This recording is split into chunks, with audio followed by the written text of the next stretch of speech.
राधे राधे दोस्तों। I am Ashish Sharma and welcome to the channel Ashish Sharma classes.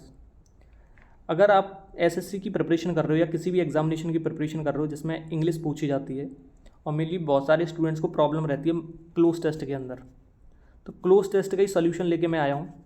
और आप लोगों की डिमांड वजह से बहुत सारे स्टूडेंट्स के क्लोज टेस्ट में मार्क्स करते हैं मॉक टेस्ट के अंदर।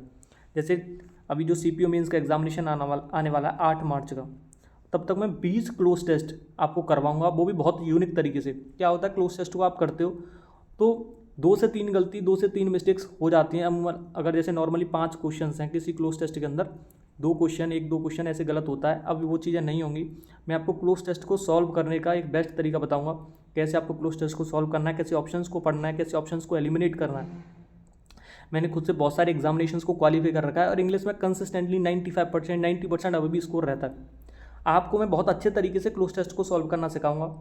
आज से फर्स्ट क्लोज टेस्ट की सीरीज स्टार्ट हो रही है। 20 क्लोज टेस्ट मैं आपको करवाऊंगा। अगर आपका अच्छा रेस्पॉन्स रहा तो मैं इसको कंटिन्यू करूंगा और आपको क्लोज टेस्ट में तो कोई दिक्कत होने नहीं वाली। ठीक है, तो आप लोग एक एक चीज़ को बहुत अच्छे से एनालिसिस करना। जो चीज़ें मैं आपको बताऊँ, सबसे इंपॉर्टेंट क्या है, जैसे मैं आपको क्लोज टेस्ट करवाऊँ तो आपको बहुत अच्छे से पूरी वीडियो को देखना है, पूरी क्लास को आपको सुनना है। जो चीज़ें मैं आपको बताऊँ और जो वोकैबुलरी मैं आपको बताऊँ वो वोकैबुलरी आपको उसी टाइम नोट करते हुए चलनी है अपनी नोटबुक के अंदर, और आपको कोई भी दिक्कत नहीं होगी क्लोज टेस्ट के अंदर। धीरे धीरे आपकी ये प्रॉब्लम जो क्लोज टेस्ट में आप मिस्टेक्स करते हो वो दूर हो जाएंगी। वीडियो को शुरू करते हैं, एक एक चीज़ को अच्छे से एनालिसिस करते हुए चलना। ठीक है, सबसे पहले मैं आपको आज 2 पैसेज कराने वाला हूँ क्लोज टेस्ट में।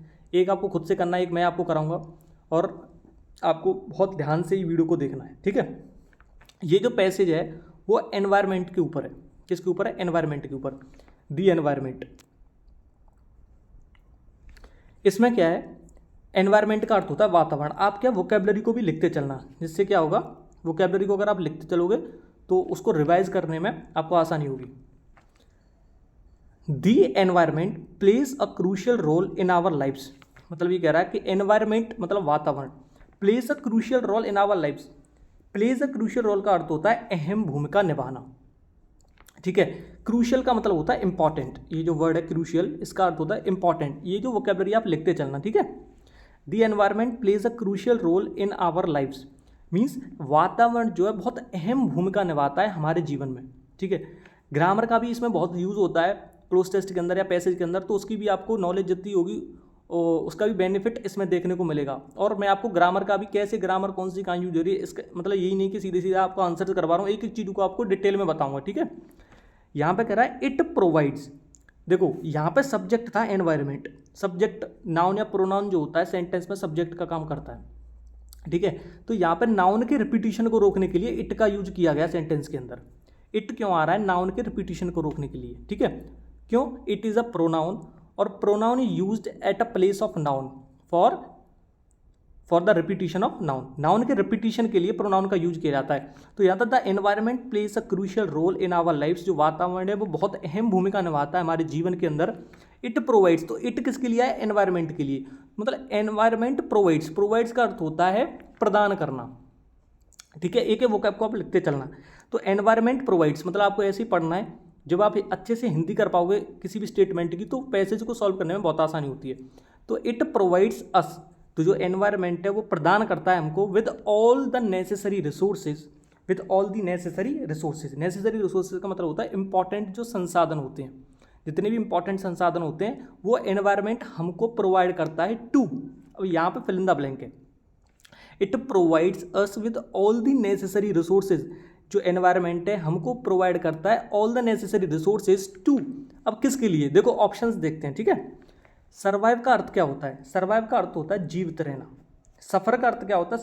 सफ़र का अर्थ होता है झेलना, भुगतना। कोई प्रॉब्लम आती है उसको झेलना या भुगतना, ये भी एक वर्ब है।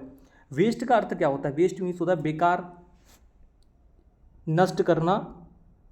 ये वर्ब और नाउन दोनों की तरह कार्य किया जाता है। जो वेस्ट है वो नाउन की तरह भी आ जाता है और वर्ब की तरह भी आ जाता है। ठीक है, वेस्ट मीन्स होता है बेकार या नष्ट करना।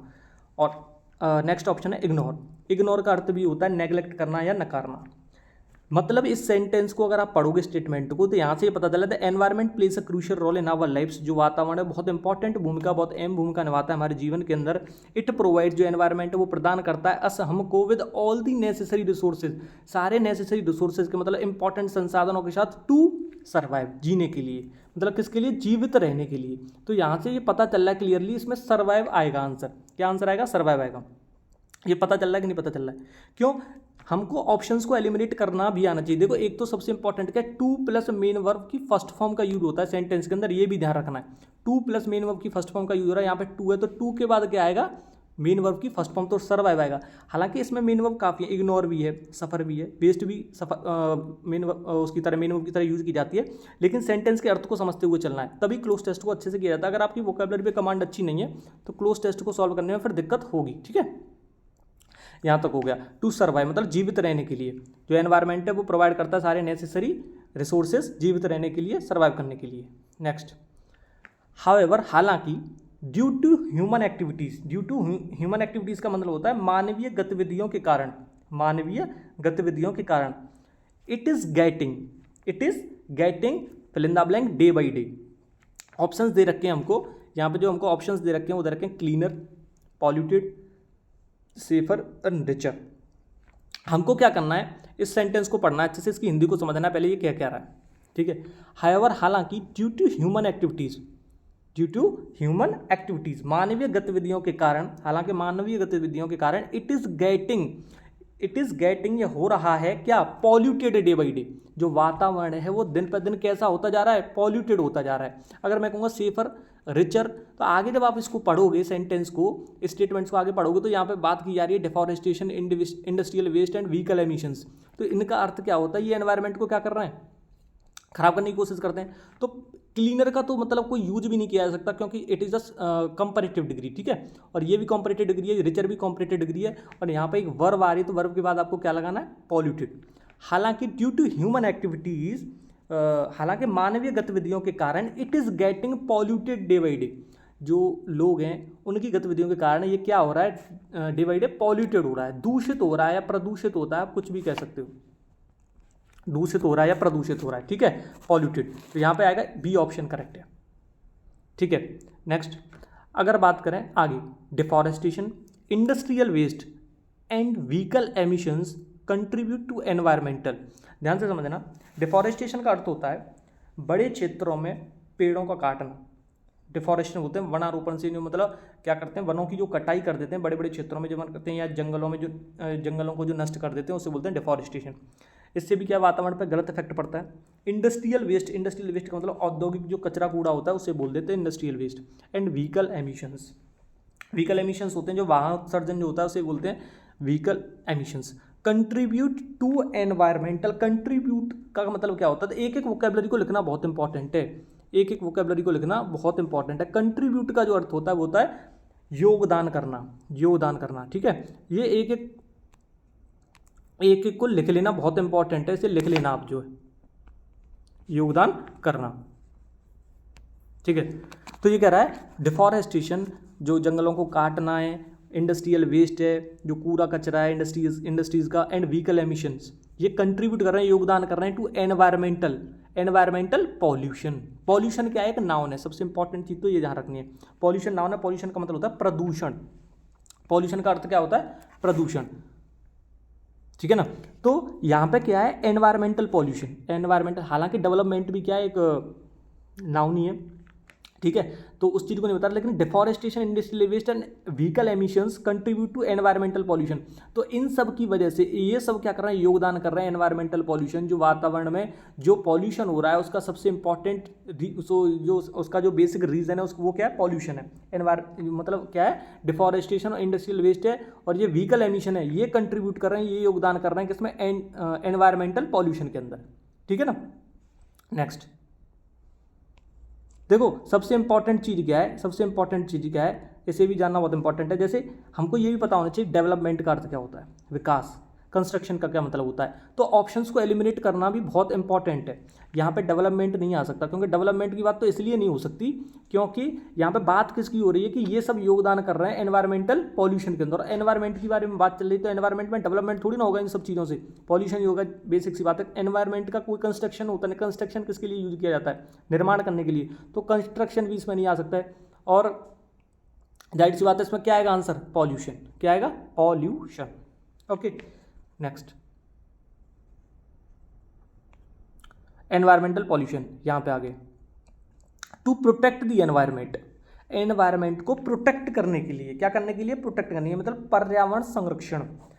एंड प्रोटेक्ट द एनवायरमेंट का मतलब होता है पर्यावरण का संरक्षण। आप वोकैबुलरी को लिखते हुए चलना, जो एनवायरमेंट को शेव करने के लिए, प्रोटेक्ट करने के लिए, वी शुड प्लांट, हमको प्लांट करने चाहिए, more trees, we should plant more trees. Plant trees का मतलब होता है वृक्षारोपण, वृक्षारोपण, ठीक है। ऐसा भी हो सकता था यहाँ पर फिल इन द ब्लैंक में पूछ लेता आपसे, इसके बाद प्लांट की जगह फिल इन द ब्लैंक दे देता और ट्रीज बोल देता, तो प्लांट आता, ऑप्शन उस तरह से दे रखे होते तो फिर उस हिसाब से, ठीक है।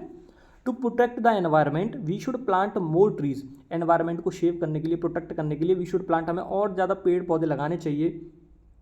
And fill in the blank the use of plastic, और प्लास्टिक के यूज़ को क्या करना चाहिए, अगर हमें अपने एनवायरनमेंट को बचाना है, उसे सेव करना है, अगर हमें अपने एनवायरनमेंट को प्रोटेक्ट करना है, तो we should plant more trees, हमें ज़्यादा पेड़ पौधे लगाने चाहिए। एंड प्लास्टिक के यूज़ को क्या करना चाहिए, प्रमोट करना चाहिए, इग्नोर करना चाहिए, क्या करना चाहिए, जाहिर सी बात है रिड्यूस करना चाहिए। रिड्यूस का मतलब क्या होता है, कम करना। रिड्यूस का अर्थ क्या होता है, कम करना। वोकैबुलरी को लिखते हुए चलना, ठीक है। रिड्यूस का अर्थ होता है कम करना, ठीक है। तो हमको क्या करना चाहिए अपने एनवायरनमेंट को सेव करने के लिए, we should plant more trees, हमें ज़्यादा पेड़ पौधे लगाने चाहिए, ज़्यादा पेड़ लगाने चाहिए। एंड रिड्यूस, हमको कम करना चाहिए the use of plastic, plastic से क्या पॉल्यूशन फैलता है, तो इसे हमें कम करना चाहिए, ठीक है। ओके इनकी भी वोकैबुलरी आप लिख लेना, वैसे मैंने बता दी थी। वेस्ट मीन्स क्या होता है, कचरा, ठीक है, या बेकार या नष्ट करना, वेस्ट माने ये भी होता है। सफ़र मीन्स क्या होता है, झेलना, भुगतना, ये सब चीज़ें इन्हें इस वोकैबुलरी को आप लिख लेना।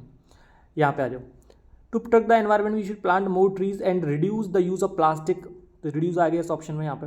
Next, it is our responsibility, यह हमारी जिम्मेदारी है, टू इंश्योर, यह सुनिश्चित करना, fill in the blank planet for future generations, future generations के लिए, इसमें बोल रहा है कि ये हमारी जिम्मेदारी है, टू इंश्योर करना, कि ये सुनिश्चित करना, fill in the blank planet for future generation. पहले तो इनकी हमें वोकैबुलरी का पता होना बहुत इंपॉर्टेंट है।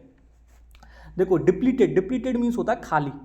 अगर मैं कहूँ it is our responsibility to ensure a depleted planet, मतलब डिप्लीटेड प्लेनेट मतलब एक खाली प्लेनेट फॉर फ्यूचर जनरेशन, हमें ये हमारी जिम्मेदारी है कि ये सुनिश्चित करना कि एक खाली प्लेनेट फॉर फ्यूचर जनरेशन के लिए एक ऐसा प्लेनेट तैयार कर दें कि वो खाली हो। ये कोई सेंस नहीं निकल रहा इस चीज़ का, ठीक है।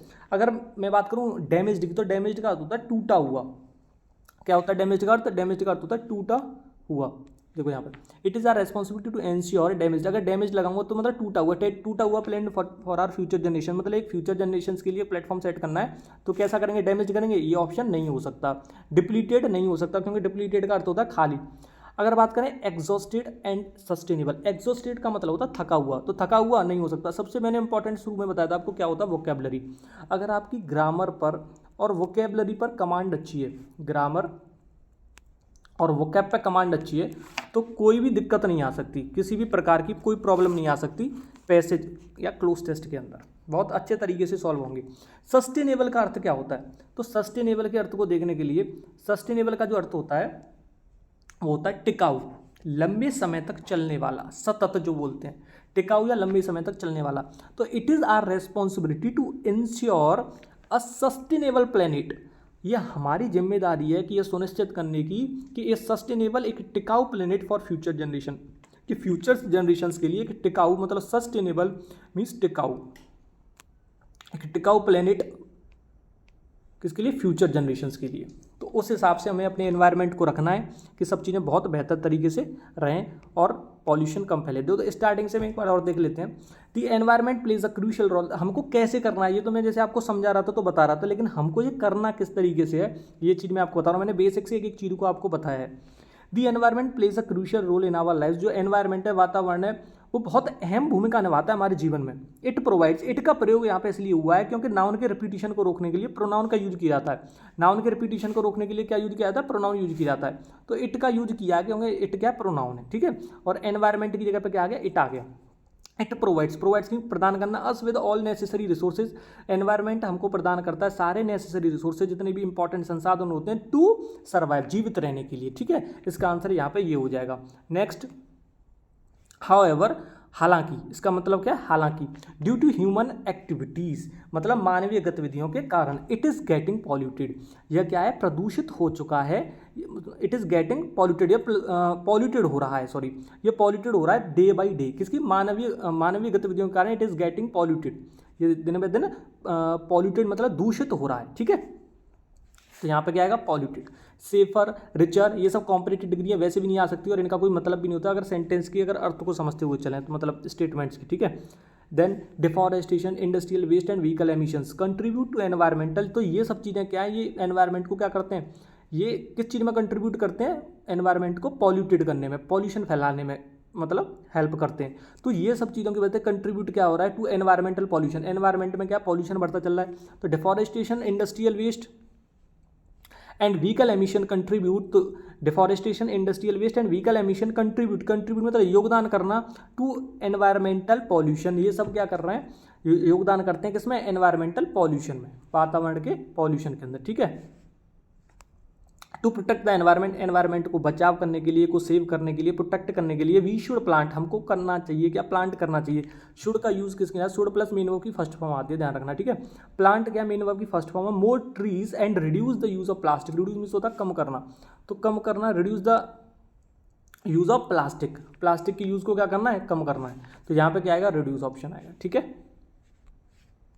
Next, it is our responsibility, इसकी इनकी वोकेबलरी को भी देख लेना। इग्नोर मीन्स क्या होता है? नकारना, नेग्लेक्ट करना। प्रमोट, प्रमोट मीन्स क्या करना है? जो इग्नोर मीन्स नकारना, ठीक है। प्रमोट करना, आगे किसी भी चीज़ को बढ़ाना, और रिड्यूस मीन्स कम करना, ठीक है।